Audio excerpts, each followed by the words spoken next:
Como dicen es lo que vive, amor perdido.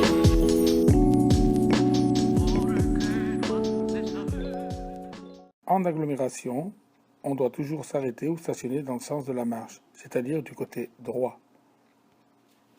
Cependant, en agglomération, lorsque la chaussée est à sens unique, on a la possibilité de stationner du côté droit ou de côté gauche. Hors agglomération, c'est dans le sens de la marche, c'est-à-dire du côté droit, que l'on s'arrête ou que l'on stationne sur l'accotement en dehors de la chaussée. À gauche, il est interdit. Dans certains cas, si l'accotement n'est pas praticable à droite, on peut aller stationner sur le côté gauche, à condition de laisser passer les véhicules venant en sens inverse et que l'on ne franchisse pas une ligne continue.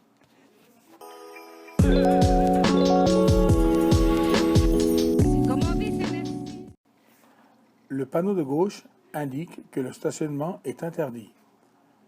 L'arrêt reste possible. Le panneau de droite indique que l'arrêt est interdit. Le stationnement également.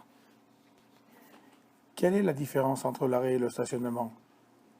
L'arrêt est l'immobilisation momentanée du véhicule pour permettre la montée ou la descente de personnes, le chargement ou le déchargement de marchandises. Le conducteur reste à proximité pour déplacer le véhicule en cas de gêne. Le stationnement est l'immobilisation du véhicule outre les conditions caractérisant l'arrêt.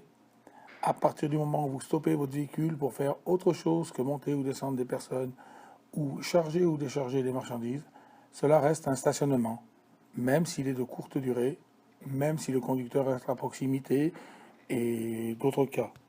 Le stationnement unilatéral. Le panneau de gauche indique que le stationnement est interdit du 1er au 15 du mois. L'arrêt reste possible. Le stationnement est possible du 16 au 31.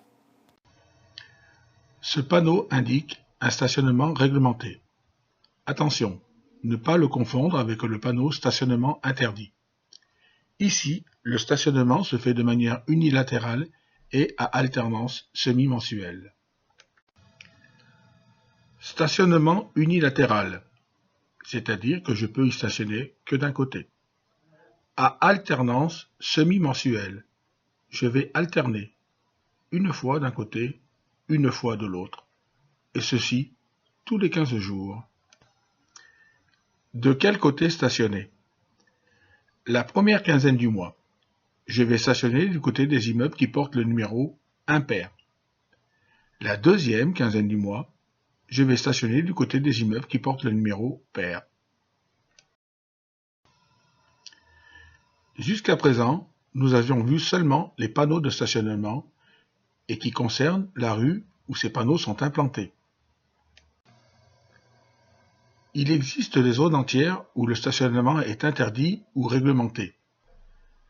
Celles-ci sont indiquées avec des panneaux à fond carrés.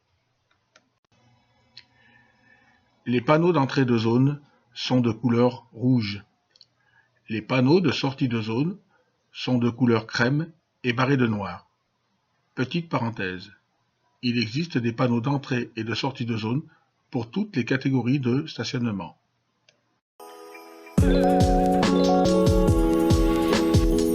como dicen es Le marquage au sol de couleur bleue indique un emplacement réservé pour le stationnement des personnes à mobilité réduite. Il indique également une zone à durée limitée avec contrôle par disque. Une ligne jaune discontinue sur le bord du trottoir interdit le stationnement. Je peux m'y arrêter. Une ligne jaune continue sur le bord du trottoir interdit l'arrêt et le stationnement. Outre le fait d'être interdit, le stationnement peut également être abusif, gênant ou dangereux.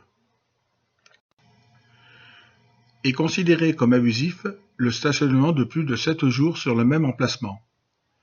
Est également considéré comme abusif, pour le même emplacement, de reprendre un ticket de stationnement ou de changer l'horaire sur votre disque de stationnement. Est considéré comme stationnement gênant un véhicule immobilisé et qui gêne, comme son nom l'indique, la circulation. Est considéré comme dangereux le stationnement à hauteur d'une intersection, d'un sommet de côte ou d'un virage. Ce stationnement peut présenter un danger pour les autres usagers circulant sur la chaussée.